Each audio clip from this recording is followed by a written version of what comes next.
Happy New Year. I've missed everyone who's been joining us, and I'm sure everyone has missed the program as well. Yes, and speaking of the new year, you know, there's this new thing in town, no grief for anybody.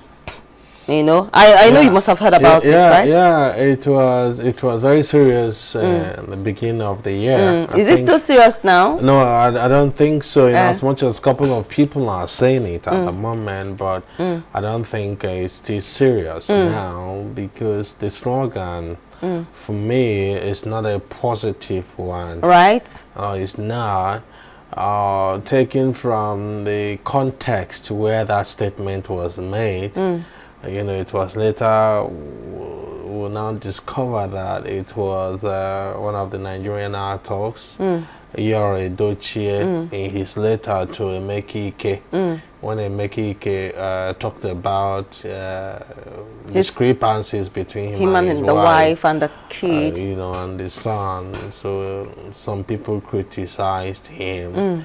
So Yore now wrote him a letter. And in the letter he said, no grief for anybody with chili. You understand? So somebody picked that slogan, posted it on the social media, and the thing started trending. So it was along the line that Young even discovered that he was the one that made the statement, and he's currently fighting for the copyright. All right, you know, you just made a point now which will actually form part of what we're going to discuss this night. All right, you know, when that saga of Emeka Ike was raging, you probably saw the interview the wife had with the son, right? Yes, I did. And I watched it. And you how did you feel, you know, the whole media trial, the whole, I mean, I took my time and watched the video of the wife and the son granting an interview. You know, and the way the boy was actually describing the father, you know, and I don't know, am I the only person that actually thinks this way? All right, was it actually right of Emeka Ike's son to come out? Yes, the father and the son, they're, I mean, the father and the mother, they're having issues. I mean, this is a marital problem. They are facing a marital issue. Was it actually right for the son to come out and grant that interview he granted with the mom? If that boy had just granted that interview on his own, for me it would have been a different thing altogether. But coming with the mom on set to grant the interview shows you the level of complicity, you know, the kind of woman in question. You know, in as much as I have to be honest here, starting with Emeka Ike, the other interview was not necessary. His own interview wasn't necessary. And the woman, this is a fight between husband and wife. If they feel that the best way to get peace or to settle or to have their individual pieces to come on social media and talking about it, I don't think any of their children should be a part of it, right? A part of it, whatsoever reason. The fact is that these two people are their parents. True. You understand? It shows that the boy was not well trained in the first place. True. It shows that the mother, because no matter the kind of fight the mother was having with the father, since the boy is in her own side, the best thing would have been to stop the boy from being part of that saga, part of that problem, at that particular point in time. True. You know, because it's not just about that problem. Nobody would trust that boy again. The boy has presented himself as a bad person as long as I'm concerned. Because any child that will fight his father will join the mom to fight the father. It's an irresponsible person. And what on earth, supposing my father is alive now, what on earth will ever make me fight my dad? What can a father do to his son that will even make me raise my voice or say things about my father, because some of these things we look at it from the spiritual because you know view. the boy actually said a lot of things on that video. He, according to him, he said that as far as he's concerned, that his father is dead to him. You heard him say that, right? Yeah, that was a very bad statement, and such things sometimes, if care is not taken, become generational. True. You understand? True. Because the boy is going to have his own children, and the boy, like I said, as long as I'm concerned, just displayed high level of irresponsible lifestyle. Because if you listen to the boy, you look at the boy with what he's saying, you can actually say that this is a prodigal child, this is an irresponsible person.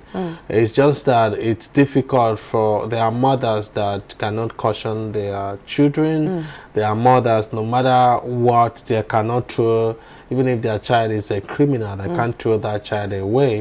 But most times men are the ones who come out and say, no, you can't be like this, you can't do this. And I think the problem, from what I discovered, the problem the both of them were having was that the father said, you cannot be a musician, you should go to school, you should have a good thing doing, and not going for music. You may probably do music, but not at that particular point in your life.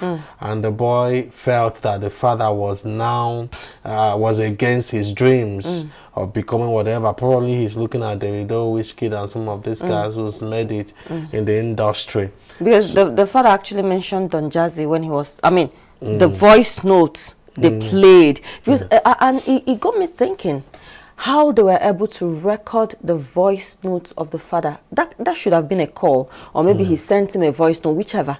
For them to record that and play it for the entire world to see. Yeah, it was a call. It was a phone call. But in as much as I'm not happy with Emeka for making certain statements, especially the cause. You know, but you know, sometimes a man is angry, a man has got plans for his children. You know, bringing up a child is not easy. Yeah. And we're not just talking about sending children to school this time around. You know, I've been a father for a couple of years, and I know I haven't gone far in the fatherhood, but I can tell you that I've had sleepless nights. I've had myself sweating while the AC is on. I've sweating while the AC is on. Yes. I'm just talking about children. Just talking about bringing children.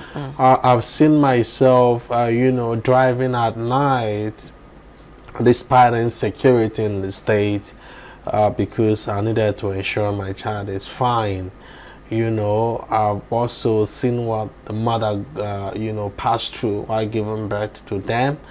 So I think with all this, being a parent, it's just that when you are not a parent yet, you may not really know all these things until you become a parent. You now know that yes, being a parent is not just about providing food for the children or sending the children to school. There are lots of things, there are risks you have to take. They are, you know, I've had a situation where my child was sick and I was wishing that I was the one sick. I think it's usual. It's normal, yeah. You know, so all these things. So you don't do all these things and that child wakes up tomorrow to stand in front of you and make you think you are nothing.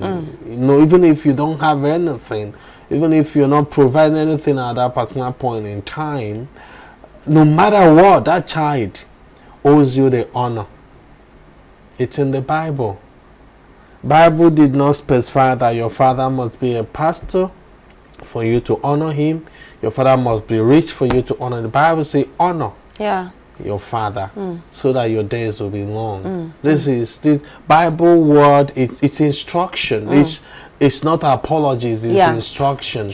So the boy went that far. The mother didn't do her job very well because fine if we're making her say things that irritated the mother, and she felt that there is need for her to speak up. I don't think going with the son was the right thing to do. Was the right thing to do. And that actually still brings us to what we are talking about this night. A situation where the husband and the wife, they're having issues. You know when two elephants are fighting, the grass suffers. The husband and the wife, they're having issues, and before you know what's happening, they get their children involved. Sometimes they are unable to manage the issues both of them have. But Freshman, let me ask you a question. Is it actually possible for, I mean, we have a lot of people who are in marriages and they don't like it. I was listening to your program last night. Okay. Today's Tuesday, Monday right? night, yeah, correct. So I think at the earlier part of it, you were discussing about a woman whose husband beat her. Yeah. Right?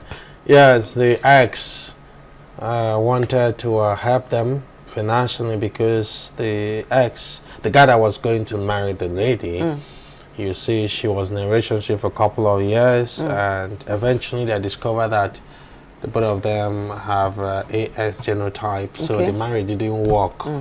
So if I think about a year later, she met another guy who actually lied to her that he has a shop in the main market, and the car he was driving, that it's his. Oh wow. But when they got married, she discovered that the car was actually parked in their compound for the elder brother to look after the car, and that the guy was just hustling in the main market, that he does not have a shop there, what we call Osafia. You know. So, but that notwithstanding, because she lost the guy, she decided to stay. Oh my goodness. You know, she stayed. So one day, she has nothing doing as well, you know.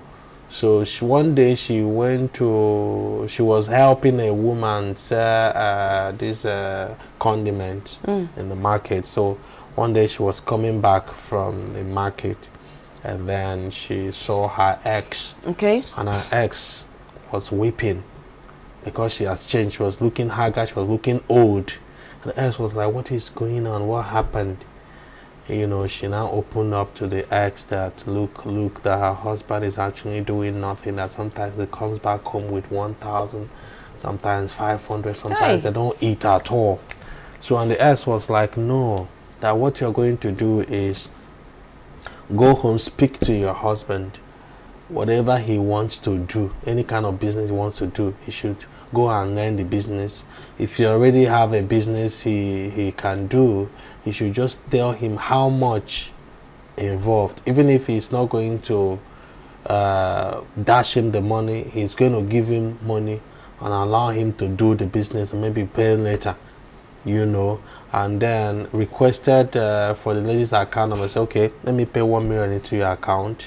You can use that and freshen up, eat well for the meantime until your husband gives me a proposal.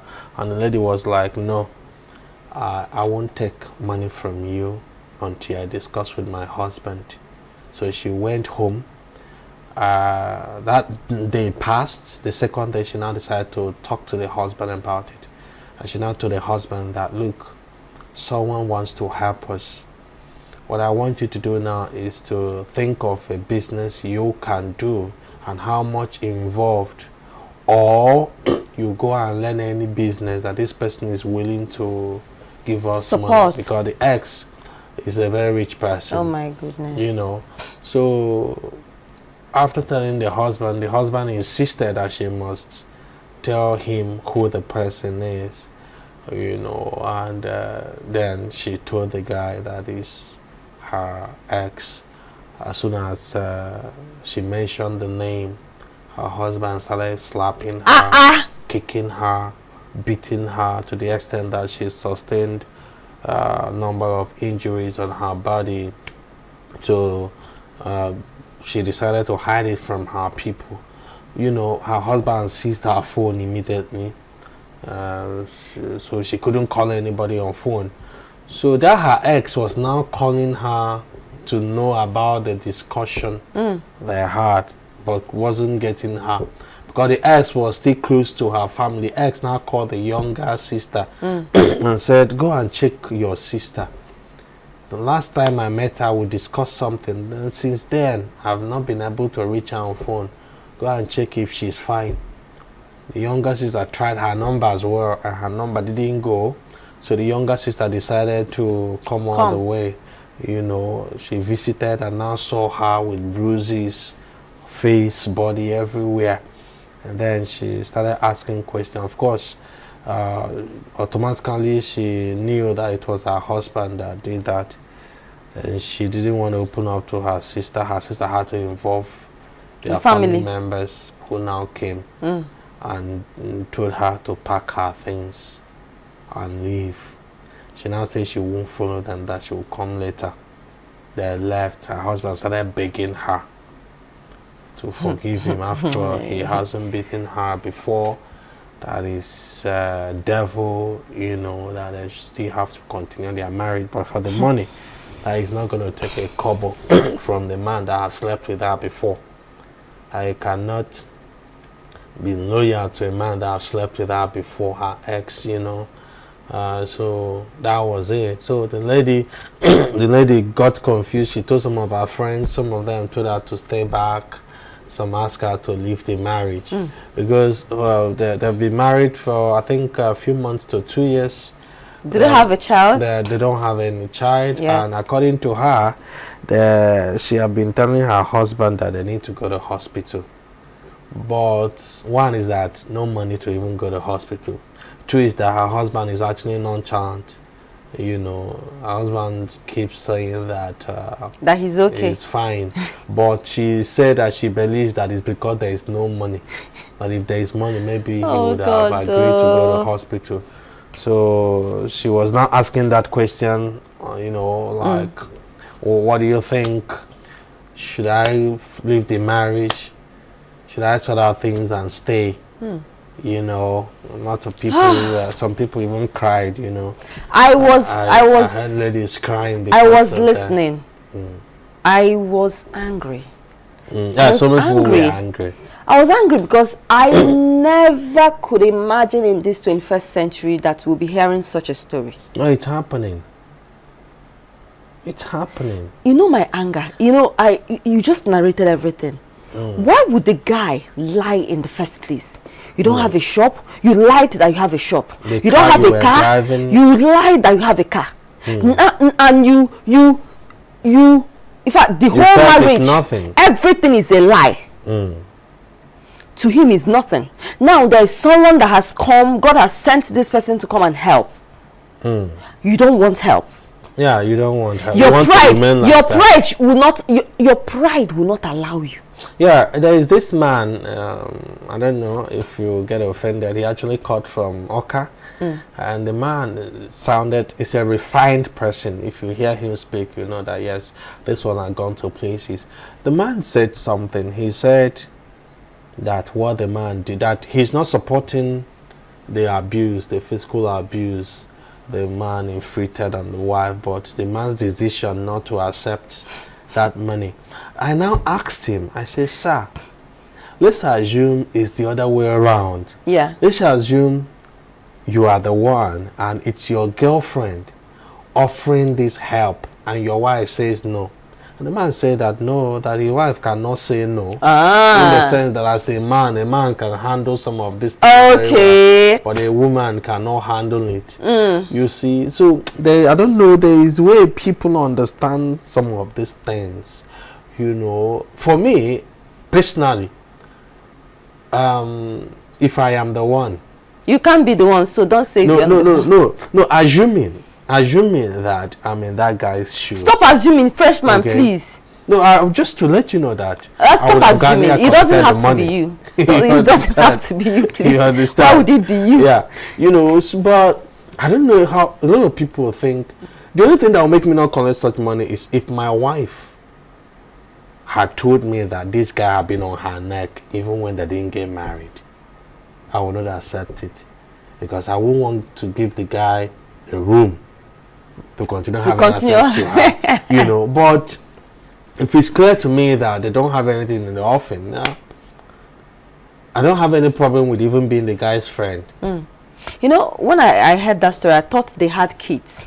Because no, they don't have any okay, I actually thought they had kids, because I wanted us to look at the situation where a man and a woman, a husband and wife, they're having issues. They find it difficult to protect their children, to keep their children away from that issue they're having. Yeah, it's common, and extremely common, so common that they don't even understand. Before you come in, let me share this story with you. Okay.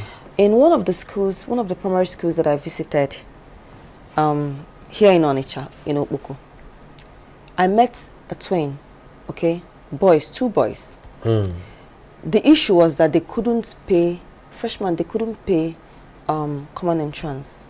Common entrance is 1,900 only. The father could not pay. So I went on an intervention. I was asking them questions. What does your father do? He sells glass, whatever. Your mom, uncle? My mom is not with us. Where is your mom? My mom is in her mom's house. What happened? My mom and my dad, they are not living together. I'm telling you, children of 12 years old. Their mom and their dad don't live together.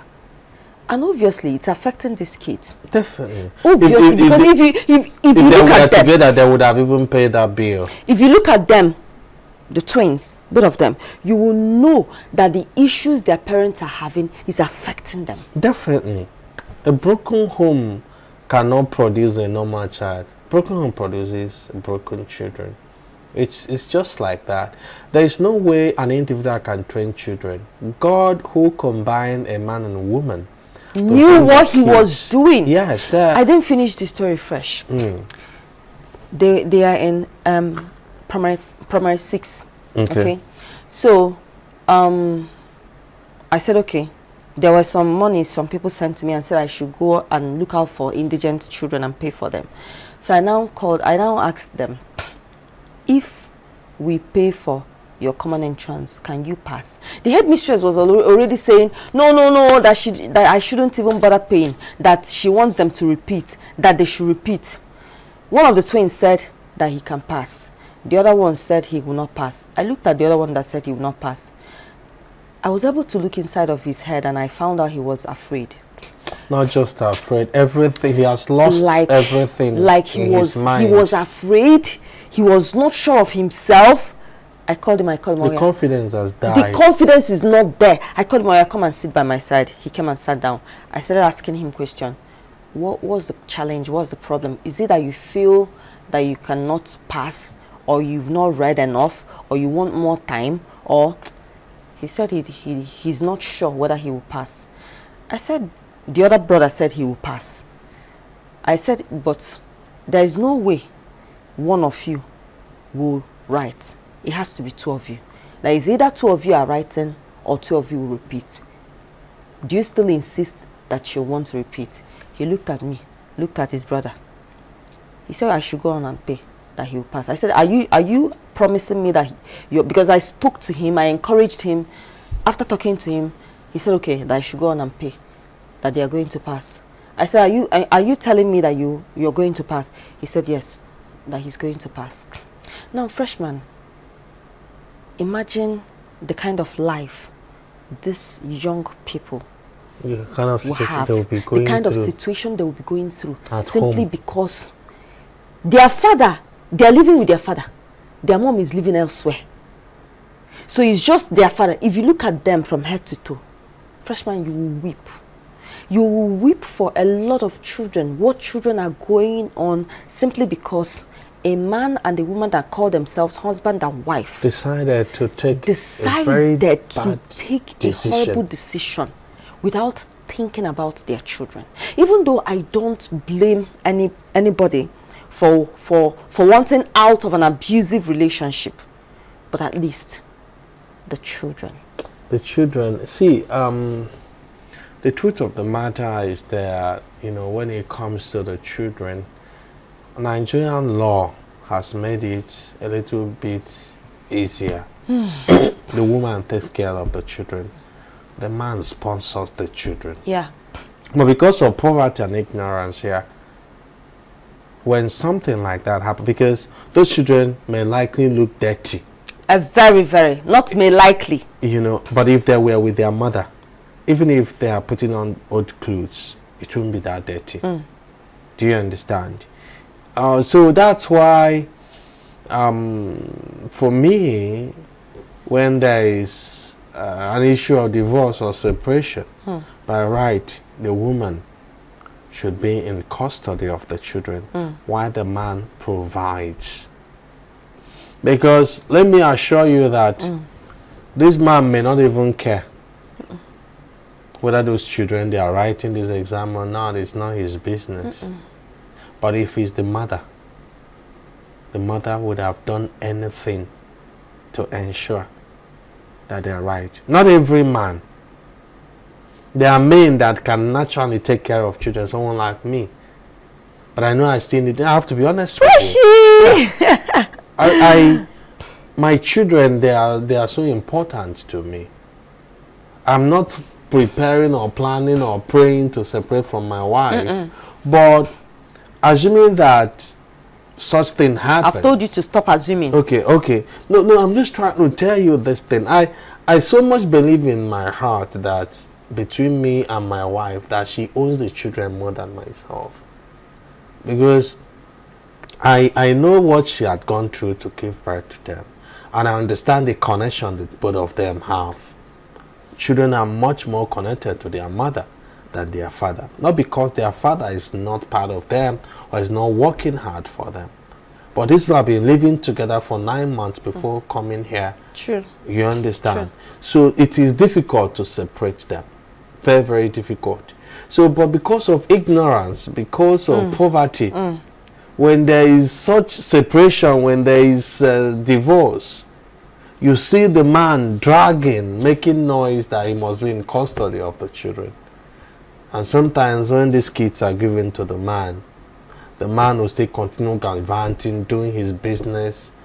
In fact, the highest you can do for this one is to ensure that they eat. That's if he will actually ensure that they eat. Now, what can people who are in troubled marriages, what can they do to ensure that the troubles they are facing will not affect the children? Because I've actually had a lot of situation. I've heard, okay, there was someone that came for my program 20 Sports, and we were talking. She said when she was a teacher that there is this boy that was so stubborn. All right, he was just so stubborn. Nobody could understand why he was stubborn. He will steal, he will do all sorts of manner of things. They will flog him. You know how it is when you keep flogging a child and flogging a child, the child becomes so tough. That before you're doing anything, he'll wait for you to flog. Once you're bringing cane, you bring out his hand and tell you to flog, you know. Then, according to her, one day, after the child did one thing that he did, after being disgraced in school, flogged in school, one day, she decided to have a one-on-one with this child. And one afternoon, according to her, she said there's a place she used to go for her meditation. So she was there and she sent for the child. When the child came, that the child felt in his head, after all, another session of talking. Say whatever it is, you know that attitude. Say whatever it is you want to say. Let me get out of here. I've had enough of all of you talking jargon. That what she did was to tell the child to sit down. The child sat down. And she spoke to the child and she said, "Can you open up to me? What is the problem?" That for the very first time, the child started crying. According to the child, that for the very first time in his life, somebody understood him. You know, one thing parents don't understand is when they're having these issues, for the ones that have children, it's affecting these children. Yeah, sure. So what can they do to ensure that these little ones are protected, shielded from the issues they have as adults? Yeah, the truth is that the question is very, very important, because with the kind of youths we have today, if you check very well, most of the problems we have with youths today is because of the homes True. coming out from. All, don't say most, all. And so you discover that these kids, the love they are supposed to learn at home, they are supposed to enjoy at home, they didn't get them. They don't have it. And now they are grown up. Instead of them to use their time and energy to go after their potentials, they are looking for that love outside. And most times they don't get it outside. Most times they meet the wrong people outside. Yeah. Now, it takes matured parents. I have seen divorced couples sit down and talk about how to take care of their children. But the question in this side of the world, how many divorced people can sit down and talk about how to train their children? You understand me? In this part of the world, when people separate or divorce from marriage, they become enemies. Enemies. Both families become enemies. Enemies. The mother-in-law become Everybody to becomes the mother. enemies. And the children will now become the battlefield. The woman, they will stop the woman from seeing the children. They will even tell the children so many bad things about the man or the woman. Yes. If the kids are with the woman's duty will be to destroy the man. If the kids are with the man's duty will be to destroy the woman. And these children, and when they destroy these kids, they show them evidence. For instance, they don't allow the mother to see the children. And they are saying negative things about the woman, and they say if she's a nice person, since you've been here, why hasn't she come to see you? But in actual sense, they were the ones stopping the woman from seeing the kids. True. And the kids will now grow up with that hate. With that hatred, that anger. The anger and the hate will not just be about their mother, it will be about every woman when he marries tomorrow. What is going to happen? For the ladies, the same thing. You see a woman hating every man, thinking that all men are the same. So it is not that easy. It takes matured people, it takes those who understand the importance of bringing up children to actually still bring up their children the right way, even when they are not together. And sometimes the age of the children matters. When these kids, when they are still very small, they may not understand so many things. But at a point in their age, they start asking questions. But if these kids, if they were matured enough already to understand certain things, when the parents start having problems, even if they are unable to handle the situation, at least they already have sense of judgment to know that yes, this happened, but this is how it should be. You understand? And you discover that most times when there's a problem, these kids are pushed to take sides. True. And when the Which kids, shouldn't be. Yeah. And when the kids start taking sides, the problem will continue to increase. Father will start hating children. Mother will start hating children. Children will start hating father. Father will start hating children. And before you know it, it will become a complicated family, not complicated marriage. Before you know it, will become war in the marriage. Before you know it, because the father loves this particular child or these particular children, the mother loves these particular children, so the ones the mother loves will become enemy to the ones the father loves. No longer father, it will now become siblings among themselves having problems, and they will grow with that, and that problem will continue. They will have their own kids and introduce them to that same trouble. It will now become a cycle, generational cycle in that family. So that's the problem. So I think the best thing to do is to try as much as possible not to have problems. Try as much as possible. Anything that will bring problem between husband and wife that cannot be settled, let's, as married people, try as much as possible to avoid it. Yeah.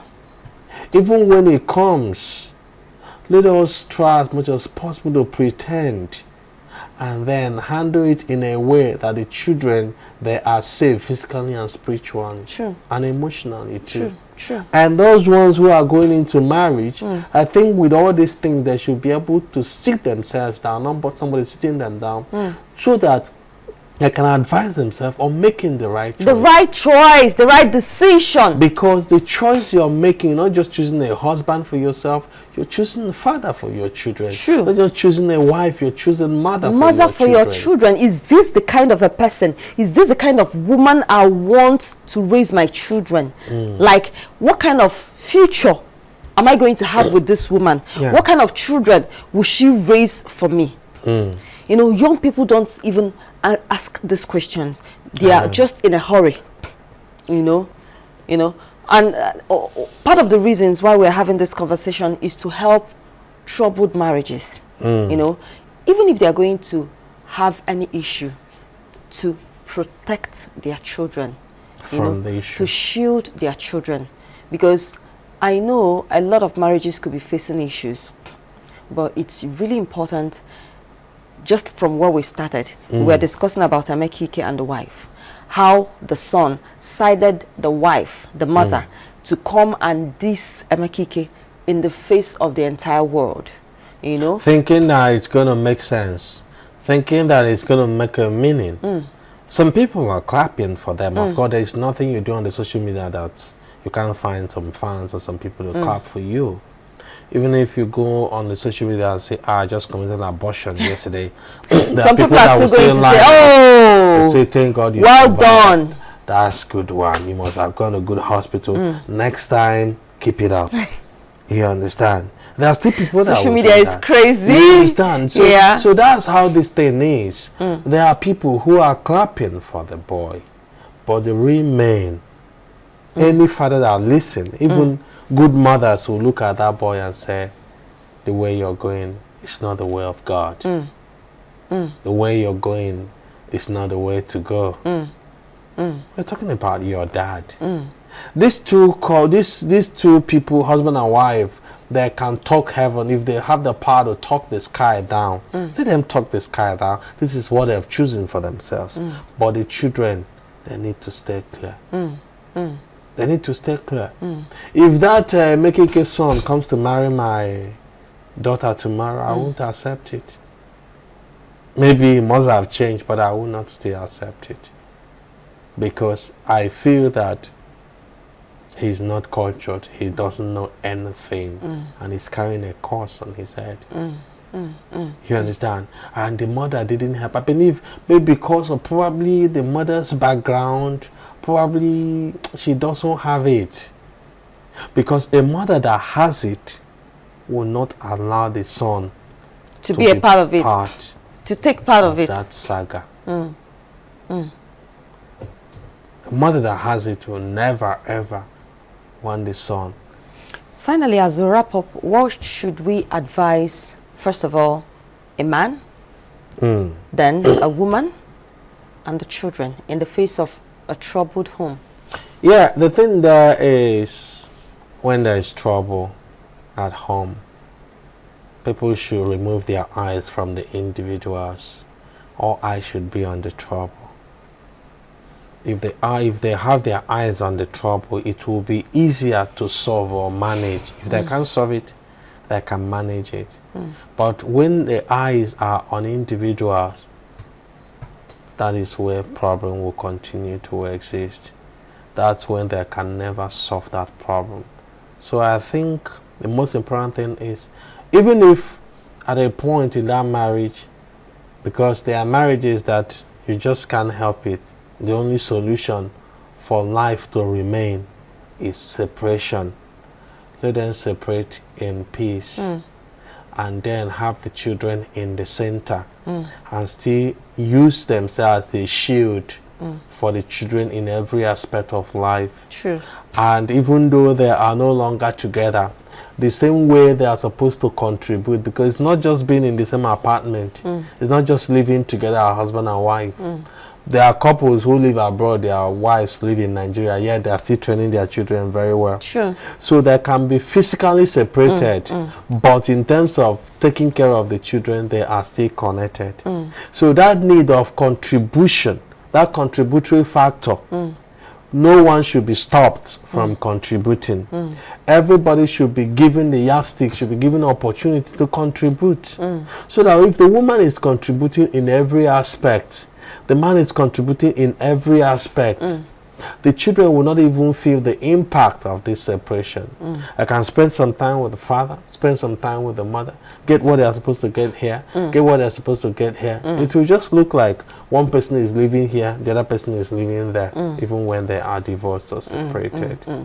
But there is what we call separation. There are couples who live in the same house, but they're still separated from each other and even from the children. There are so many homes where the man is living with the wife and the children, but the children, they are not greeting the man. They are not doing anything for the man, but they are living in the same apartment.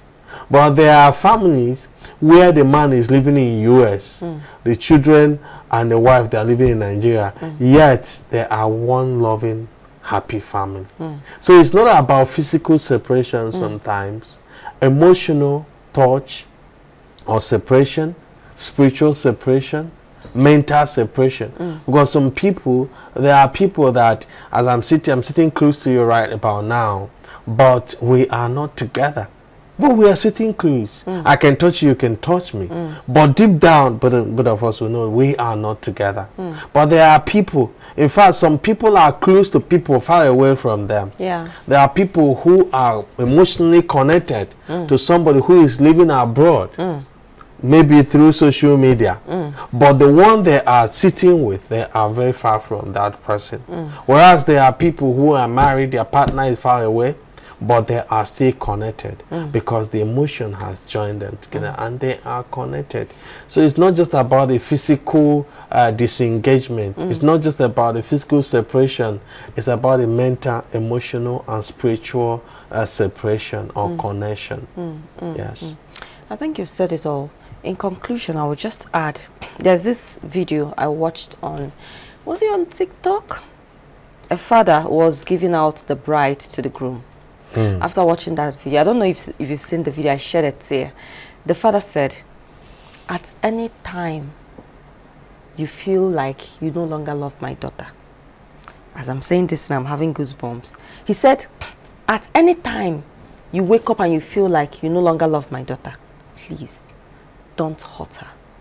Please bring her back to me. Don't kill my daughter. Don't hurt my daughter. Please bring her back to me. So I think people in marriage, at any time you wake up and you feel like, oh, you're no longer feeling that love, you're no longer feeling that thing, and maybe you want out, don't demonize the man. Don't demonize the woman, because you're hurting, and don't hurt your children. Don't use the fact that you're having issues with your spouse. You're now making life difficult for your kids. That would be a crime. Yeah. That would be a serious crime, a very serious crime. Yeah. All right, Fresh, I think we've said it all for today. Okay. All right, thank you so much for joining us today. I believe you learned so much from the discussion we just had.